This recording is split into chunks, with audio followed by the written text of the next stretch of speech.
sure sound good to me. Thanks for joining us on Jamaica Magazine as we skank our way through February. I'm your host, Audrey Williams. As we celebrate Reggae Month in February, we encourage you to go out and get involved in the events that celebrate our groovy cultural heritage. Contact the Entertainment Division of the Ministry of Tourism and Entertainment at 920-4926 for a comprehensive schedule of events. On today's show, you're sure to find a few features which will keep you up to date on the latest government news, programs, and policies. So please, stay with us.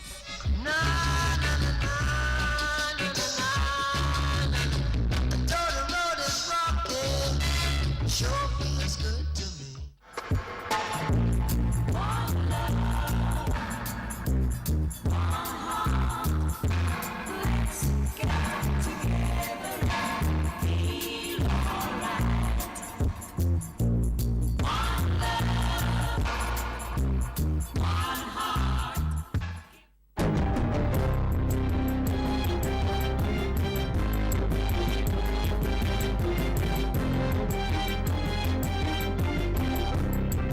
Good day, I'm Karneen Brown-Thompson and this is your JIS News for Monday, February 3. Persons have already started to register for the new Government of Jamaica Health Card. The card can be used to access health services in the public sector, including pharmaceuticals. Registration forms are available at all regional health authorities in St. Andrew, St. James, St. Anne and Manchester, as well as the head office of the Ministry of Health, 2 to 4 King Street, downtown Kingston. Health cards should be ready 3 weeks after registration. Portfolio Minister Dr. Fenton Ferguson said those individuals who already have a card from the National Health Fund, NHF, do not need to apply for a GOJ health card. The GOJ health card is being implemented at a cost of $85 million and will better allow patients using public hospitals to have free access to medications on the vital, essential and necessary drugs list. Government is insisting that its economic reform program will help the country's crime-fighting efforts. Andrea Chisholm tells us more. Finance Minister Dr. Peter Phillips made the declaration at last Thursday's staging of the Unite for Change National Forum on Youth Violence Prevention. It was held at the Jamaica Conference Center. There is no doubt that when we succeed in transforming our economic fortunes, this will enable more young people to find gainful employment, and that in and of itself will make a tremendous contribution to strengthening the values and the habits and the behaviors that make for positive, upstanding citizens. Well over 1,000 persons from different sectors of society participated in the Unite for Change National Forum on Youth Violence Prevention. The aim of the conference was to share best practices among stakeholder groups while updating them on resources available to help in the fight against crime. For JIS News, I'm Andrea Chisholm. The Ministry of Education is proposing to transform several secondary schools into science, technology, engineering, and mathematics STEM academies. The immediate focus is on the 14 existing technical high schools, several Heart Academies, and the Sydney Pagan Agricultural School. Education Minister Reverend Ronald Thwaites says the proposed STEM academies will serve to expand the capacity and diversity of the workforce while preparing students for the jobs of the future. A STEM academy will begin at grade 7 and offer English, mathematics, civics with values and ethics prominent as basic fare. It will then offer select disciplines in the STEM range and others based on the market. Meanwhile, the formerly private Bel Air High School has been officially reopened as a government grant-aided public school. Education Minister Reverend Ronald Thwaites says it's an important development in the life of the school. An excellent private institution, crafted and forged over time to serve a particular group of persons, has now transitioned and will transition further into a full-fledged public and private partnership where the investment of the past of time, talent, and treasure becomes fused with national resources and endeavor to offer full quality secondary education. He says the ministry is looking to increase the number of spaces at the institution to fit the growing needs of the Mandeville area. Enrollment at the school currently stands at approximately 400 students. The Office of Disaster Preparedness and Emergency Management, ODPEM, is to roll out a comprehensive school safety program shortly. The agency's Acting Director General, Richard Thompson, says while the program will take into account school emergency plans, its major focus will be ensuring the safety of school buildings. Looking at schools, looking at places of worship, every building that will have a lot of persons at any one time sitting in those buildings, we want to do an assessment of those buildings to ensure structural integrity and also ensure that they're actually safe and sound for people to be in if there should be an earthquake. Mr. Thompson says ODPEM is also working with partners to ensure that seismic research across the island is conducted smoothly. Residents of the farming community of Cedar Valley in St. Thomas are now more climate change resilient. Tamara McHale explains. The residents have been equipped with the information and tools to combat the effects of natural disasters on their livelihood. This is as a result of the just completed 3-year climate change adaptation and disaster risk management project. It included the distribution of 165 black tanks for rainwater harvesting, hazard mapping, and vulnerability assessment, and workshops to educate and inform citizens. The activities that were undertaken are too numerous for me to mention, but I especially want to commend the partners on recognizing the value of rainwater harvesting and water conservation and building them into the deliverables of this project. The 3-year project was undertaken by the Environmental Health Fund and the United States Agency for International Development, with the help of other government agencies and non-governmental organizations. For GIS News, I'm Tamara McHale. After 50 years of planning, the Blue and John Crow Mountains are soon to be listed on the World Heritage Site list. Minister of Youth and Culture Lisa Hanna says following Jamaica's recent selection as a member of UNESCO's World Heritage Committee, a revised proposal is being submitted for the country's highest mountain to be included on the revered list. The Ministry of Youth and Culture is pleased to sit on that list because apart from submitting the dossier this week to Paris, to list the world as a World Heritage Site, the Blue and John Crow Mountains, we're working with the Ministry of Tourism as well to make sure that reggae music is listed as the indigenous music to Jamaica and our people. Minister Hanna was speaking at the recent launch of Reggae Month. It's being celebrated all this month under the theme, The Journey Continues. The Tourism Product Development Company, TPDCO, is working with the Jamaica National Heritage Trust to develop the Lover's Leap attraction. The trust is thinking of marketing the South Coast-based attraction as an eco-heritage tourism site, following the recent discovery of a 200-year-old trail at the location. We're trying to date it to get the time of how long that trail is there. What we have found so far is that the trail is part of our history, that persons from this part, they used to send the produce out, the sugar and other produce. Minister McNeil made the statements while touring South Coast sites that may have potential for development as tourist attractions. Youth and Culture Minister Lisa Hanna is urging parents of youngsters in state care to be more involved in their children's lives. We would like to work with you in any way that we can so that you can reasonably care for your children if you want them to really be living with you. I'd also like to implore parents who have dropped their children off at our children's homes and have left them without, and telling them that you would come back to see them, that you do in fact make a visit every once in a while until you get on your feet or until we can help you to get on your feet, because your children miss you. They want to be with you. The minister was speaking during a recent Jamaica Adoption Program press conference. And finally, the island's National Training Agency has introduced 3 new courses to satisfy the skills demand in some critical areas. Jamaicans interested in working in the fields of allied health and geriatric care, digital animation, and call contact center can now get their training from the Garmex Heart Academy. Courses run between 10 and 12 months and are available during the week and on the weekends. The new courses complement others offered at the Marcus Garvey Drive-based institution, including fashion design, interior decorating, information technology, and music. For more information, visit the Heart Trust NTA's website or call 923-570027.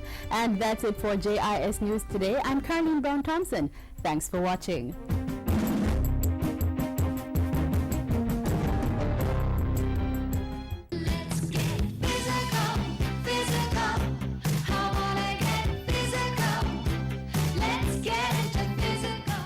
you know? Regular physical activity controls your weight, reduces your risk of cardiovascular diseases, reduces your risk for type 2 diabetes and metabolic syndrome, reduces your risk of some cancers, strengthens your bones and muscles, and increases your chance of living longer. Get active, get fit, stay healthy. Let's get physical, physical. I wanna get physical. Deepening cooperation with our Caribbean and Latin American neighbors, promoting the work of the Unite for Change initiative, and appointing a new board for JADCO, just some of the important tasks that kept the Prime Minister busy this past week. Catch the highlights now.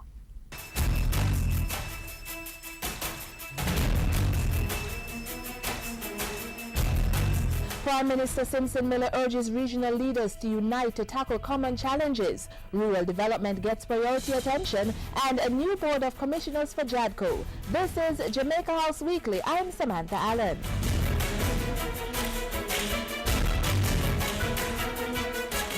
Jamaica has signed the historic Havana Declaration, pledging to make the region a zone of peace by promising to resolve disputes amicably and not to intervene in other countries' internal affairs.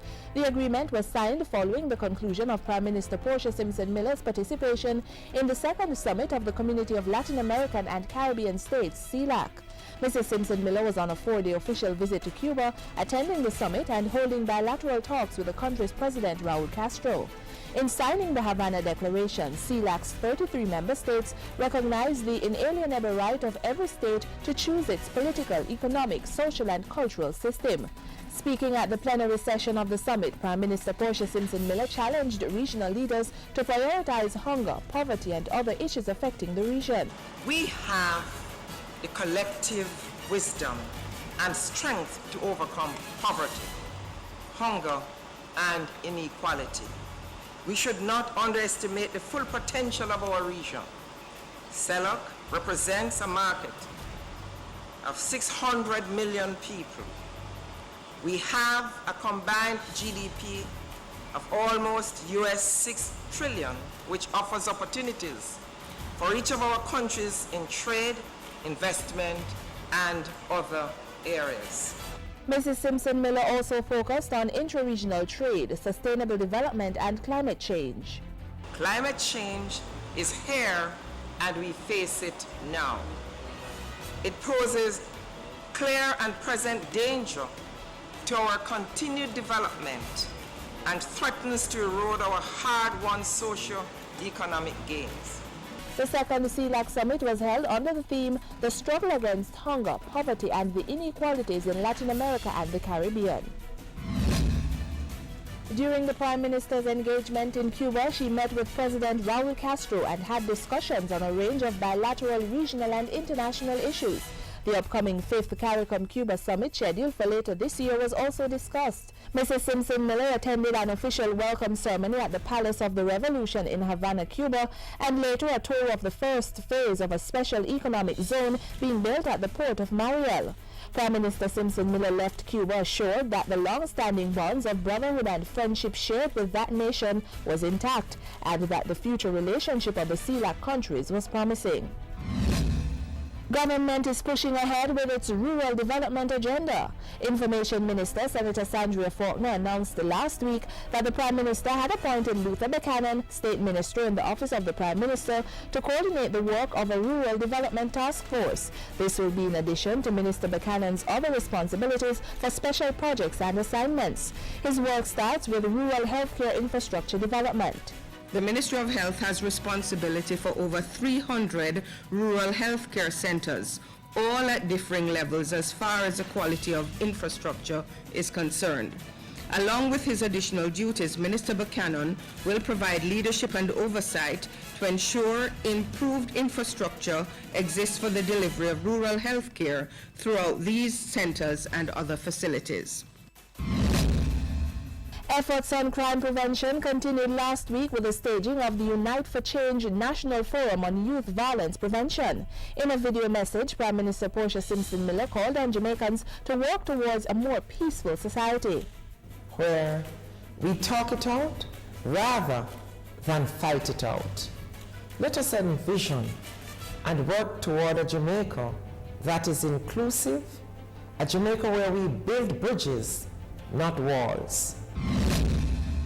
Meanwhile, the work of the National Partnership Council continued recently with a meeting to review the island's crime reduction strategies. Minister of National Security Peter Bunting addressed the council, which pledged their support for a collaborative approach to crime fighting. The United Nations Population Fund has recognized Jamaica's program to reintegrate teen mothers into the education system as a model for countries grappling with teen pregnancy. Reacting to the acknowledgement, Minister of Information Senator Sandria Faulkner praised the important work done by the Women's Center Foundation through its Adolescent Mothers program. And following the UNFPA's endorsement, Minister Faulkner visited the Women's Center Foundation with Venezuela's ambassador to the island, Jacqueline Mendoza Ortega. And a new board of governors has been named for the Jamaica Anti-Doping Commission, JADCO. The 12-member board is chaired by businessman R. Danny Williams. The board will serve for 3 years, ending December 2016. And that's it for this week's edition of Jamaica House Weekly. Join us again next week for the latest news and updates from the office of the Prime Minister.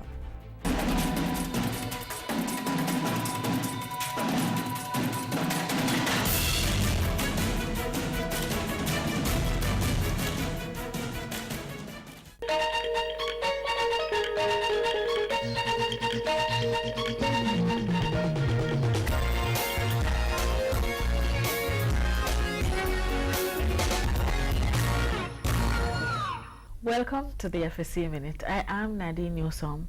Today we explore anti-money laundering and its implications for the FSC regulated sectors. And joining me is Laurice Edwards Brown, Director of Investigations and Enforcement at the FSC. Welcome to the FSC Minute, Laurice. Thank you, Nadine. What is money laundering? The goal of most criminal activity is to generate a profit. So in order to enjoy these ill-gotten gains, criminals often seek to disguise the source of these funds. So the process by which the criminals seek to put these ill-gotten gains into legitimate source of business or into investments is what is called money laundering. And what role does the FSC play as it relates to anti-money laundering laws?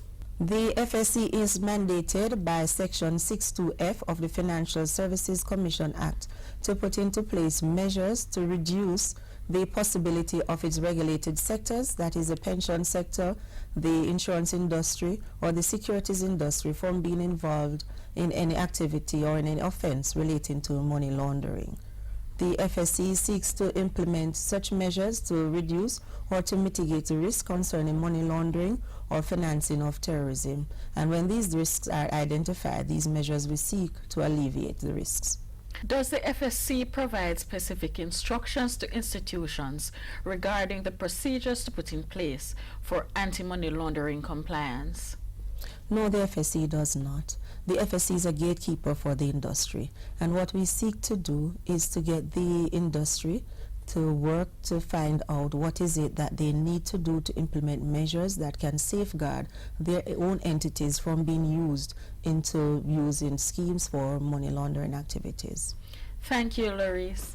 My guest today was Laurice Edwards Brown, Director of Investigations and Enforcement at the FSC. For the FSC Minute, I am Nadine Newsom.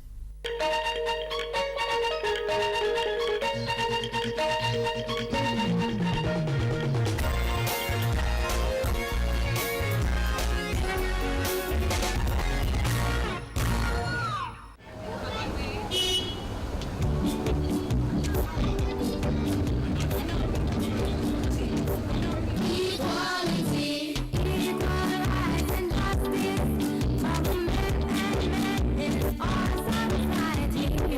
Spread the word to the nation, promoting equality. They think they fear the heart. Equal value, equal rights.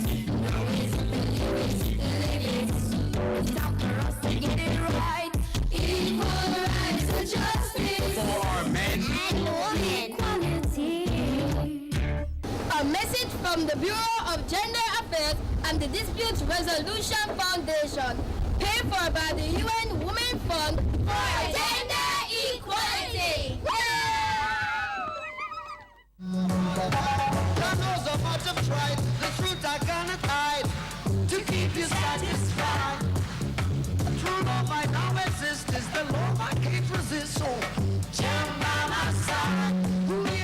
Up next, the work of one of our beloved cultural icons, From the Mouths of Babes. Great Anansi is the king of our imagination. Welcome to another week of School Zone. I'm Tamara. Now, everybody enjoys a good Anansi story. And this week we're joined by the Calabar Infant Primary and Junior High School students along with their teachers telling us about Anansi and him story.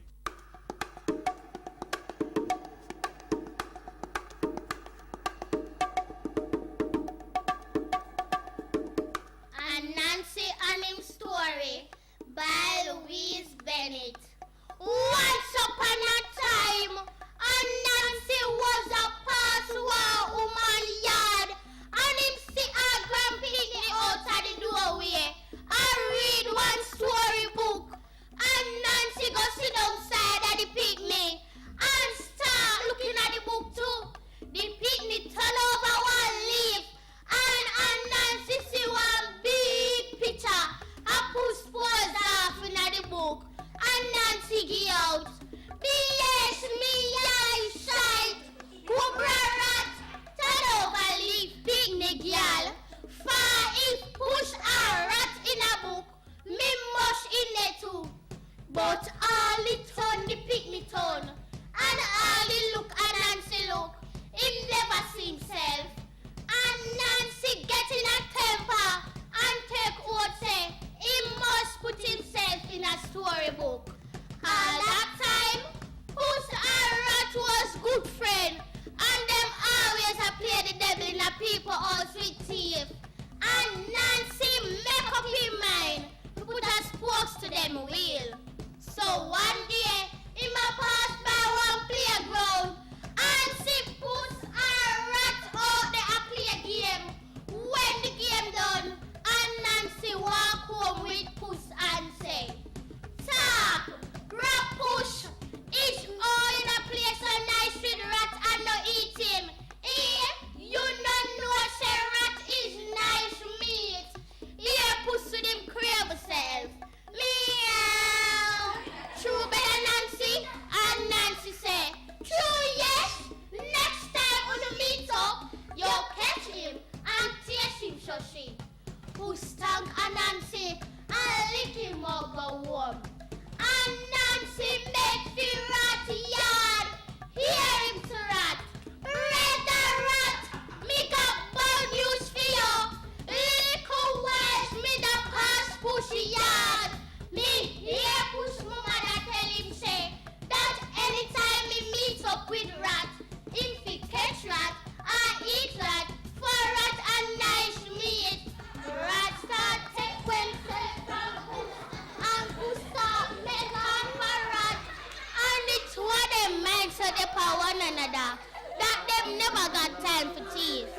One day, one old man said to Anansi, Nancy, me hear said that is you make puss a rat fall out, and me have to thank you. And Nancy said, is me yes, the two of them push off in a storybook, and me can't go in there? John Nancy, that shouldn't worry you. Me will put her in a storybook. And Nancy say, how comes? The old man say, me and all the other old man then want to help with Puss and Rat go and tell your story to we grand picnic them at night time, and them won't forget it. And Nancy say, so every night me will come remember you something about Michelle fi talk. So every night when the old man them I put them grand picnic to bed, and Nancy them on the wall or the ceiling fi make them remember fi tell him story. When them sleeping and Nancy tie up them face with him rope and wake them up. Them tell them picnic and Nancy story. The picnic tell somebody, that somebody tell and tell. So tell me and all that tell and Nancy story. Is a Nancy make it? Jack Mandora? We not choose none. hope you enjoyed that performance. Tune in next week for another exciting edition of School Zone. Greater Nancy is the king of our imagination.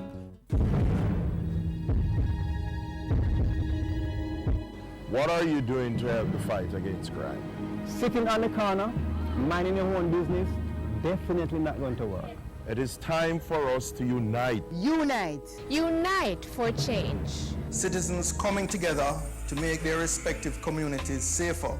The police, schools, public health, business, churches, NGOs, parents and neighborhood watch volunteers.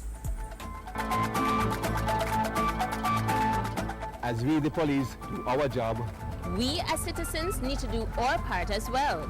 Report crimes or even suspicious activities. Let's all work together As one united front against crime. and make Jamaica the place of choice to live, work, raise families, and do business. Unite for Change, an initiative of the Ministry of National Security. It's a new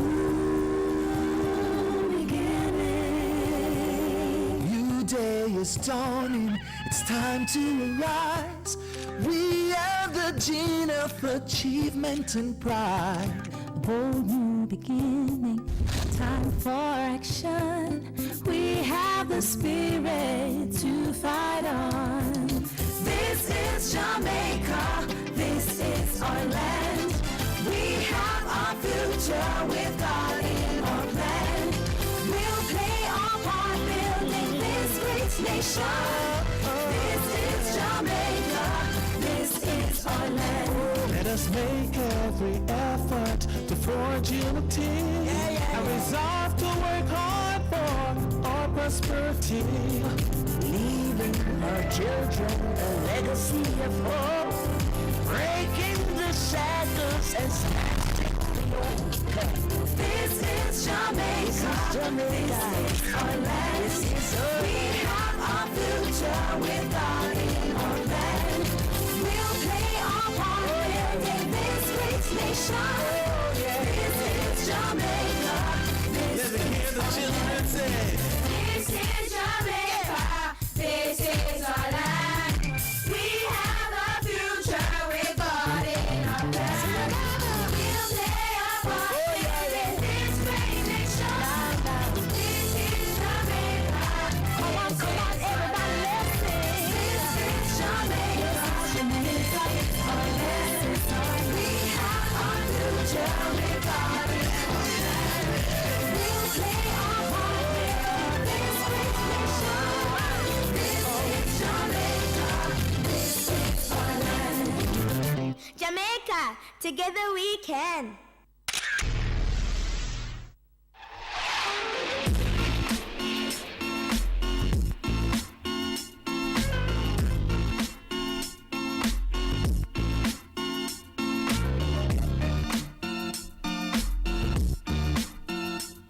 And that's where we leave you on today's edition of Jamaica Magazine. Missed past episodes or you just want an update on a specific government function?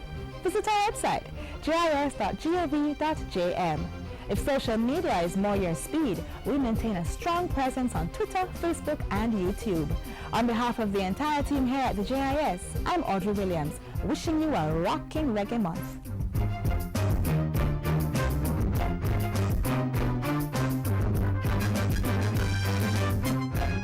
This has been a production of the Jamaica Information Service, the voice of Jamaica.